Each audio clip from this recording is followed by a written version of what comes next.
Have you ever considered how deeply negative thoughts and words can impact your life? It's a sobering thought, isn't it? Every day our minds are a battleground, a constant tug-of-war between positivity and negativity. It's a part of our human condition, a concept known as negativity bias. This phenomenon explains why we're more likely to focus on, remember, and be influenced by negative experiences rather than positive ones. And it's not just our thoughts that get affected. Our words, too, carry the weight of this negativity. Spoken or unspoken, they can harm our relationships, erode our self-esteem, and create an environment of chronic stress and anxiety. Yes, our own words can become our worst enemies, painting our world in shades darker than we'd like. So, how did we get here? Why do we give negativity such a potent place in our lives? Negativity, it appears, has a profound influence on our lives, but why is that? To comprehend why negativity has such a profound impact, we must delve into the science behind it. At the heart of our emotional processing lies a small, almond-shaped part of the brain called the amygdala. This little structure plays a vital role in our emotional responses, particularly those related to fear and anxiety. Interestingly, the amygdala is more responsive to negative stimuli.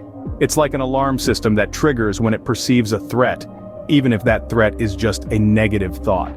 This is why a single negative comment can ruin our day, while a dozen positive ones might barely make an impact.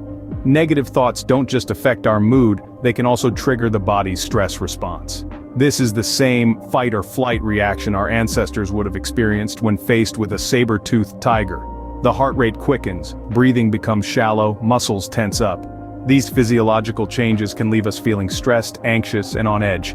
But why do negative thoughts have such a hold on us? This brings us to the concept of neuroplasticity. Neuroplasticity is the brain's amazing ability to rewire itself based on our experiences and habits. The more we engage in a particular pattern of thinking, the stronger the neural pathways associated with that pattern become. This means that if we consistently think negative thoughts, we're actually strengthening the neural pathways that make negative thinking a habit. So, if we're constantly dwelling on the negative, our brain becomes more and more efficient at producing and processing these negative thoughts. It's a bit like a well-worn path through a forest.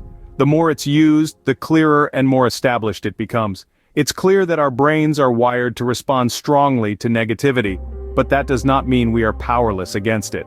The good news is we have the power to change the narrative and free ourselves from the influence of negative thoughts and words. Imagine your mind as a garden. The seeds you choose to plant and nurture will determine the landscape of your inner world.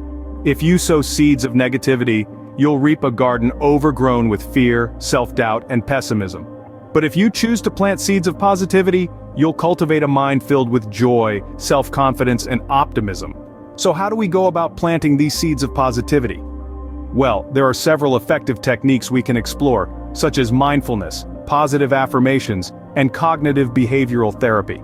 Mindfulness is about becoming aware of your thoughts and feelings without judgment. It's about recognizing when a negative thought arises and simply observing it without attaching any emotional weight. You see, when we engage with our negative thoughts, we give them power. But when we observe them as impartial spectators, they lose their grip on us. Next up, we have positive affirmations. These are statements that we repeat to ourselves in order to foster positive thinking and self-empowerment. The trick is to make them personal, positive, and in the present tense. For example, instead of saying, "I won't be nervous," say, "I am calm and confident."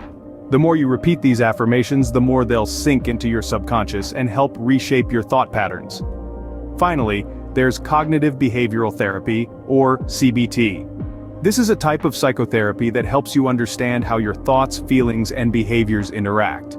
It's about identifying negative thought patterns and challenging them with rational and positive thoughts. But here's the catch. These techniques aren't a one-time solution. They require practice and consistency. Think of it as watering and nurturing the seeds of positivity you've planted in your mind's garden. It's not always easy, but the rewards are definitely worth it. Remember, the power to change our thoughts and words lies within us. It's a journey, not a destination. And every step you take towards positivity is a step away from the shadow of negativity. So, plant those seeds, water them daily, and watch as your mind blossoms into a garden of positivity.